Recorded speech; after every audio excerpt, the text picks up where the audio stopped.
ஒவ்வொரு இடத்துக்கும் கமிஷன் கிடைக்குமே அப்படிங்கிற அந்த பார்ட் டைம் ஜாபில் போய் ஜாயின் பண்ணுறேன். ஜாயின் பண்ணி அதுலேருந்து எனக்கு ஒரு 1000 rupees 1500 rupees வருது. அது வந்துமே நமக்கு வந்து ஃபேமிலி இருந்ததுனால வந்து என்னால் மேனேஜ் பண்ண முடியல. அது போக வந்து டிஷர்ட்டு நமக்கு திருப்பூரை பொறுத்த வரைக்கும் டிஷர்ட் இந்த மாதிரி இருக்கிறதுனால இதெல்லாம் எடுத்துகிட்டு போய் நம்ம வந்து குன்னூரில் விற்கலாம், ஊட்டியில் விற்கலாம்னு சொல்லிட்டு அதை எடுத்துகிட்டு போய் அங்கே எல்லாமே வந்து அதை சேல்ஸ் பண்ணி கொஞ்சம் அமௌண்ட்டை நான் வந்து ரெடி பண்ணேன். அது மூலமாக நான் வந்து ஒரு 2 வீலர் வாங்கினேன். ஒரு MIT வந்து ஃபஸ்ட்டு வந்து எனக்கு வந்து MIT தான். நான் ஃபஸ்ட்டு நம்ம வந்து சைட்டுக்கு அப்படின்னு நம்ம வந்து வேலைன்னு வரும்போது எனக்குன்னு உருவாக்குனது வந்து MIT தான் வாங்கினேன். இந்த MITயிலேருந்து அதுக்குமே வந்து மாதம் பார்த்திங்கன்னா 1081 ரூபா இன்றைக்குமே எனக்கு ஞாபகம் இருக்குது. அப்போ வந்து 18,500 ரூபா அந்த பைக்கு.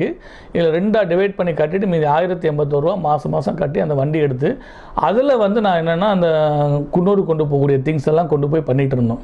ஸோ இதுக்கெல்லாம் இவர்கிட்ட வந்து நம்ம வந்து நிறைய ஒர்க் பண்ணுறோம், இவர் வந்து இன்னொரு டைம் ட்ரை பண்ணி பார்ப்போமே அப்படின்னு கேட்கும்போது அவர் உங்களுக்கு பிடிக்கலன்னா நீங்கள் நின்றுக்கலான்னு சொல்லி